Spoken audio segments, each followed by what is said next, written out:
আজ থেকে অনেক অনেক আগের কথা। নিজামপুর নামের খুব সুন্দর একটা গ্রাম ছিল। সেই গ্রামে আশা নামের একটা মেয়ে তার মায়ের সাথে বসবাস করত। আশার মায়ের নাম ছিল কমলা। আশা যখন অনেক ছোট ছিল তখন তার বাবা দুনিয়া ছেড়ে চলে যায়। আর এরপর থেকে আশা তার মায়ের সাথে ছোট্ট এক ঘরে বসবাস করত। আশার মা সংসার চালানোর জন্য অন্যের বাড়িতে কাজ করত। এই থেকে যা ইনকাম হতো তাই কোনোভাবে তাদের সংসারটা চালাতো। কিন্তু একদিন হঠাৎ আশার মা খুব অসুস্থ হয়ে পড়ল। শরীরের ব্যথা সব একসাথে শুরু হয়ে যায়। টাকার অভাবে ওষুধও খেতে পারছিল না। একদিন আশার মা আশাকে বলল, আশা মারে, আমার শরীরটা খুব একটা ভালো যাচ্ছে না। জানি না আমার দিন বোধহয় ফুরিয়ে এলো কিনা। মা, তুমি এসব কথা বলছো কেন? তুমি চলে গেলে আমি যে বড্ড একা হয়ে যাব। তুমি ছাড়া দুনিয়াতে যে আমার কেউ নেই। তোকে আমি একা রেখে গেলাম না রে মা, তুই সব সময় আমার কাছেই থাকবি। আর শোন, যদি আমার কিছু হয়ে যায় তাহলে গ্রামের সবার সাথে মিলেমিশে থাকবি কিন্তু। মা, তোমার কিছুই হবে না। আমি এখনই এই বৃদ্ধ কাকুকে ডেকে নিয়ে আসছি। এই কথা বলে আশা দৌড়ে বৃদ্ধ কাকুর কাছে চলে গেল। কাকু, কাকু, তাড়াতাড়ি এসো, আমার সাথে এখনই আমার বাড়িতে চলো। আমার মা খুব অসুস্থ, একটু তাড়াতাড়ি করুন কাকু। তখন বৃদ্ধ কাকু আশার সাথে তাদের বাড়িতে গেল। গিয়ে দেখতে পেল আশার মা ইতোমধ্যেই শেষ নিঃশ্বাস ত্যাগ করেছে। না, না কাকু, তুমি এই কথা বলো না। তুমি একটু পরীক্ষা করে দেখো। আমাকে এমনটা বলো না। তুমি একটু পরীক্ষা করে দেখো না কাকু, আমার মা বেঁচে আছে। তখন বৃদ্ধ কাকু আশার মায়ের নাড়ি পরীক্ষা করে দেখলো, না রে মা, তোর মা আর নেই। কাকু, কাকু, আপনি একটু দেখেন না আমার মাকে। আমার মা চলে যেতে পারে না আমাকে একা রেখে। আপনি একটু ভালো করে দেখুন না। আপনার কাছে তো কত ভালো ভালো ওষুধ আছে, দিন না আমার মাকে। আমি যে একা হয়ে যাব, আমি যে মা হারা হয়ে যাব। আমি কিভাবে মাকে ছাড়া এই দুনিয়াতে চলবো? আমার তো কেউই নেই। আমি কার কাছে যাব? কোথায় থাকবো? মা, মা তুমি উঠো। মা চোখ খোলো। মা, মা তুমি উঠো। মা, তুই যে এতিম হয়ে গেলি, তোর মা আর কোনোদিনই চোখ খুলবে না। তুই ধৈর্য ধর বাবা। এইসব কথাগুলো শুনে আশা অঝরে কাঁদতে লাগলো। আশার জীবনে কষ্টের দিন শুরু হয়ে গেল। একা একা আশা কষ্ট করে জীবনযাপন করতে লাগলো। কিন্তু কয়েকদিনের মধ্যেই আশার ঘরে খাবার শেষ হয়ে গেল।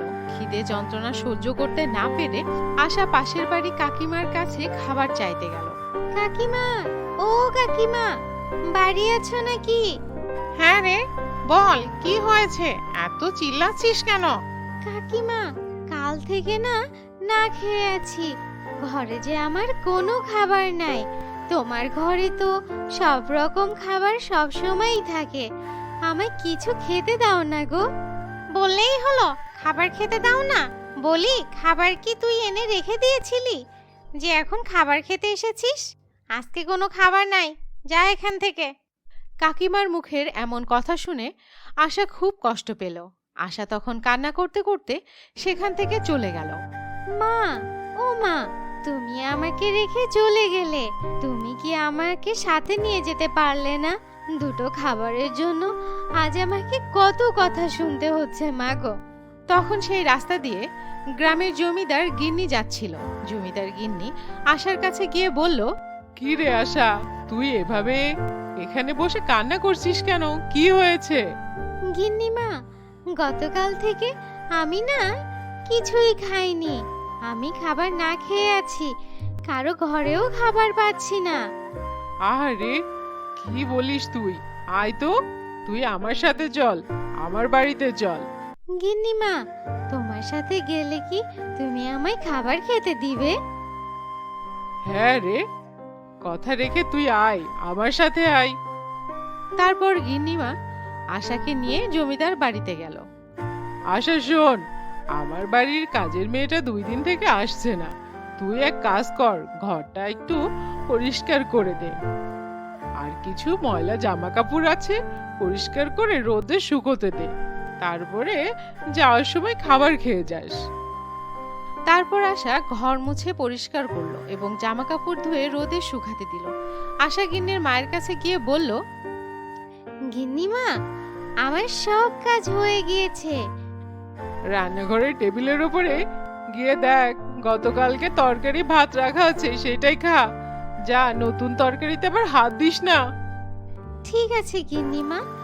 তারপর আশা রান্নাঘরে গিয়ে বাসি পান্তা ভাত, তার সাথে আগের দিনে তরকারি ভাত খেলো এবং রান্না করতে করতে বলল, মা যদি বেঁচে থাকতো তাহলে কখনোই আমাকে এমন খাবার খেতে হতো না।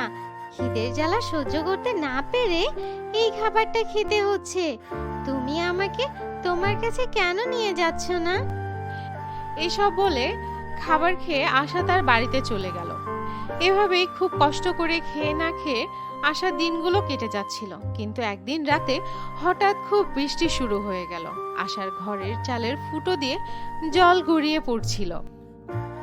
এ কি বৃষ্টির পানি এসে ঘর ভিজে যাচ্ছে! বৃষ্টি কখন থামবে? বৃষ্টিতে একা একা যে আমার খুব বেশি ভয় করছে। এভাবে বৃষ্টির পানি ঘরে আসতে থাকলে তো আমার ছোট ঘরটা এখনই ভেঙে যাবে। কি করি এখন? একবেলা তো খেতেই পারি না, ঘরটা কিভাবে ঠিক করব? আমি এক কাজ করি, আমি বরং কাকিমাদের বাড়িতে যেয়ে ওইখানে না হয় রাতটা কাটিয়ে দিব। ওদের বাড়িতে তো শিলা নীলারাও আছে, ওদের সাথে গল্প করলেও ভালো লাগবে আর রাতটাও কেটে যাবে। এসব ভাবতে ভাবতে আশা বৃষ্টিতে পাশের বাড়ির কাকিমার বাড়িতে যায় আর গিয়ে দরজায় দাঁড়িয়ে ডাকতে থাকে, কাকিমা, ও কাকিমা, দরজাটা খোলো। ও কাকিমা, তুমি কি শুনছো না? কে রে, আশা নাকি? হ্যাঁ কাকিমা, খুব জোরে বৃষ্টি হচ্ছে তো একা একা ঘরে আমার ভীষণ ভয় করছে। আজকে রাতটা তোমাদের ঘরে আমাকে থাকতে দিবে? না না, আমাদের ঘরে কোনো জায়গা হবে না রে, মেহমান এসেছে। হ্যাঁ রে, তুই কি চোখে শুধু আমাদের বাড়ি দেখিস? গ্রামে কি আর কোনো বাড়িতে যেতে পারিস না? আর কাউকে চোখে দেখিস না? যা এখান থেকে, এখন যা। তখন আশা খুব মন খারাপ করে সেখান থেকে চলে গেল। আর আশা বৃষ্টিতে হাঁটতে হাঁটতে তার বাড়িতে না গিয়ে অন্যদিকে চলে গেল। এ কি, আমি কি রাস্তা হারিয়ে ফেলেছি? এদিকে চলে আসলাম। আমি কি ভুল পথে আসলাম? থাক বাবা, এখন আর বাড়ি যাব না। আমি বরং এই বড় গাছটার নিচেই একটু বসে থাকি। এই গাছের নিচে বসলে আমার শরীর তো আর বৃষ্টিতে ভিজবে না। এই কথা বলে আশা বড় একটা গাছের নিচে গিয়ে বসলো। বসে থাকতে থাকতে একসময় আশা সেখানে ঘুমিয়ে পড়লো। আর তখন আশা ঘুমের মধ্যে একটা স্বপ্নে পরীকে দেখলো। পরীটা আশাকে বলল, আশা, তুমি কি কষ্ট পাচ্ছ? হ্যাঁ পরি, আমি একা একা আমার ভীষণ কষ্ট হয় জানো তো। গ্রামের কেউ আমাকে দেখতে পারে না, সবাই আমার সাথে খুব খারাপ ব্যবহার করে। জানো, আমি কত না খেয়ে না পড়ে দিন কাটাচ্ছি, তার তো কোনো হিসাবই নাই। আশা, আমি তোমাকে সাহায্য করতে চাই। তুমি আমার কাছে কিছু চাও। তুমি যা চাইবে আমি তোমাকে তাই দিব। কি চাই পরীর কাছে? আমার তো কিছুই চাওয়ার নাই। আমাকে তো কেউ দেখতেই পারে না। আমাকে এমন কিছু চাইতে হবে যার বদলতে গ্রামের সবাই আমাকে খুব ভালোবাসবে। আচ্ছা পরী, তুমি আমাকে এমন একটা শক্তি দাও যে সেই শক্তি আমি কাজে লাগিয়ে আমি যা ধরবো তাই যেন সোনা হয়ে যায়। ঠিক আছে, তোমাকে আমি সেই শক্তি দিলাম। এখন তুমি যাই স্পর্শ করবে তাই সোনা হয়ে যাবে। মনে রেখো, তোমার এই শক্তিটা সব ভালো কাজে ব্যবহার করবে। ভালো থেকো আশা। এই বলে পরীটা চলে গেল। আর সকালে পাখিদের আওয়াজে আশার ঘুম ভেঙে গেল। আশা তখন বসে বসে সেই স্বপ্নটার কথা ভাবতে লাগলো। আমার কাছে কেন জানি স্বপ্নটাকে বাস্তবের মতো মনে হলো। কেন জানি মনে হচ্ছে স্বপ্নটা সত্যি। আচ্ছা, আমি কি সত্যি কোনো জাদু শক্তি পেয়েছি? দেখি তো পরীক্ষা করে। আশা সামনে একটা পাথর পড়ে থাকতে দেখলো এবং সে আশার পাথরটার উপরে হাত রাখতে লাগলো আর বলল,